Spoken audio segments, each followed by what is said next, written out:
रजत अपने best friend के शादी को लेके बहुत एक्साइटेड था। उसके फ्रेंड के शादी में सारे दोस्त बड़े मजाक मस्ती करते हुए पहुंचे। रजत के अलावा बाकी सारे दोस्त शादी खत्म होने तक ठहरने वाले थे, पर रजत को अगले दिन कुछ जरूरी काम था, तो वो अपनी कार लेके उस हंसी मजाक माहौल से अपने घर के तरफ निकल गया। उस वक्त रात के करीब 1 बज गए थे।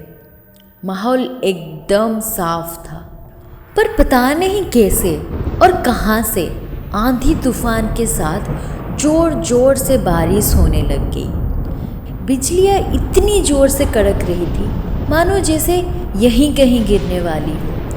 पर रजत को वो माहौल ज़्यादा कुछ परेशान नहीं कर रहा था। वो अपनी कार में फुल वॉल्यूम लगा के गाना सुनते सुनते गाड़ी चला रहा था। अचानक उसकी गाड़ी में से धुआं निकलने लग गया और गाड़ी बंद पड़ गई। तब रजत शहर और अपने दोस्त के घर के एकदम बीचों बीच था। उसे समझ ही नहीं आ रहा था कि वो क्या करे। उसने थोड़ा बाहर झांक के देखा तो बहुत अंधेरा था, जानवरों की आवाज़ भी तेज़ थी। तो उसने फैसला किया कि अगर इस लोकेशन के आसपास कोई गैरेज होगा तो वो वहाँ तक भीग के चला जाएगा मदद के लिए, वरना उसको सुबह होने तक इंतज़ार करना पड़ सकता है।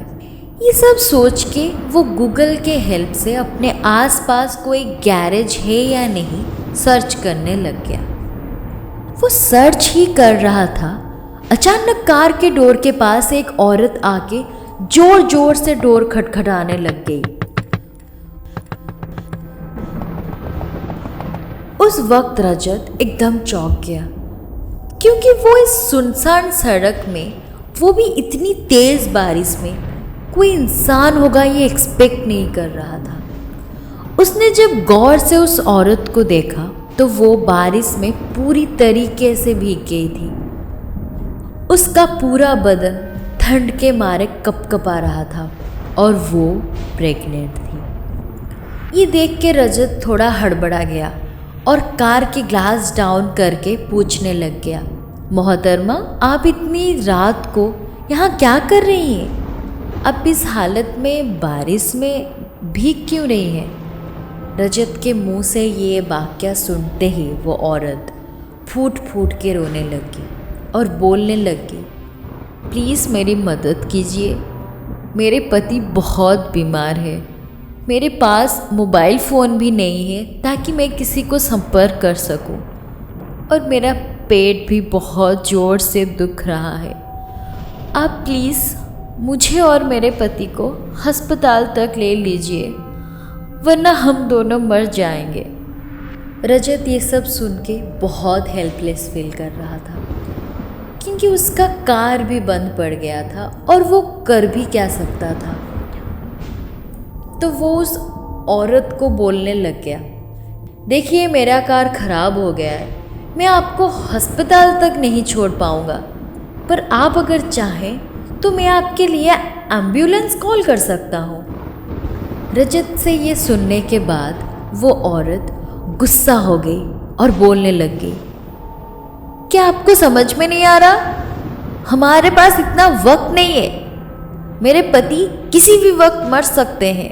आप पहले मेरे साथ आइए, उसके बाद देखते हैं हम क्या कर सकते हैं। औरत की ये बात रजत को भी सही लगी, तो वो उस औरत के पीछे पीछे उस जंगल की गहराइयों में घुसता चला गया। वो जितना गहराइयों में जा रहा था, उसका दिल का धड़कन उतनी ही जोर से धड़क रहा था। वो औरत रजत के आगे आगे जा रही थी और ये उसके पीछे पीछे। कुछ ही दूर जाने के बाद रजत ने देखा कि उस औरत के नीचे वाले हिस्सों से खून निकल रहा है। वो खून का बहाव देखते ही देखते बढ़ रहा था। तो रजत को लगा शायद ये औरत अब बच्चा पैदा करने वाली है।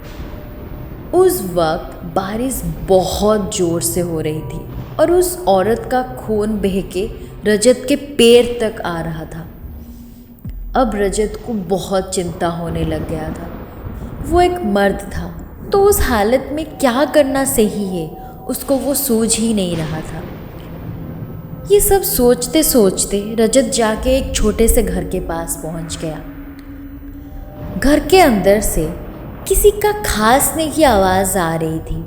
तो रजत जब भागते हुए उस घर के अंदर गया, उसके तो होश ही उड़ गए। वो अपने आँखों पर यकीन ही नहीं कर पा रहा था। उस घर के अंदर 10 से भी ज़्यादा लाश पड़ी हुई थी। सबके पेट वाले हिस्से गायब थे, शरीर एकदम गल चुका था। गंध ऐसी आ रही थी मानो जैसे वो सारे लाश बहुत महीनों से वहाँ पे पड़ा हुआ है। ये सब दृश्य देख के जब रजत पीछे मुड़ा तो वो औरत एक चाकू लेके खड़ी थी। रजत को कुछ समझ में ही नहीं आ रहा था। वो कुछ सोचे बिना अपने कार की तरफ तेजी से भागने लग गया।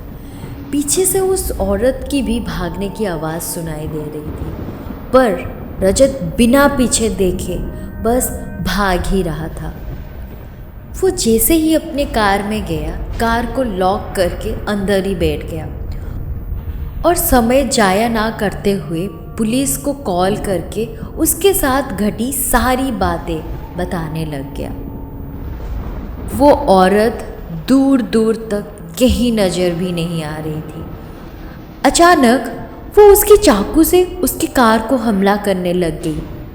रजत को तब लग रहा था जैसे कि उसका मौत डोर तोड़ रहा हो और डोर का ग्लास बस टूटने ही वाला था। ठीक उसी वक्त पुलिस की एक बड़ी टीम आके पहुंच गई। पुलिस गाड़ी की आवाज़ सुन के वो औरत वहाँ से भाग गई। रजत के बोलने के मुताबिक पुलिस को उस घर से सारी लाशें मिली, पर बहुत ढूंढने के बावजूद उस औरत का नामो निशान तक नहीं मिला। मानो जैसे उसको धरती खा गई हो या आसमान निगल गया हो। रजत के लिए ये वाकया रहस्य होके रह गया।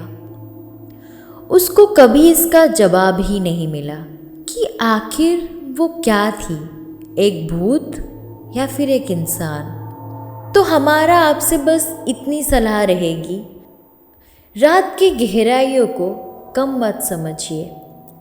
उसमें कई राज छुपे हुए हो सकते हैं, वरना ऐसा कुछ आपके साथ भी हो सकता है।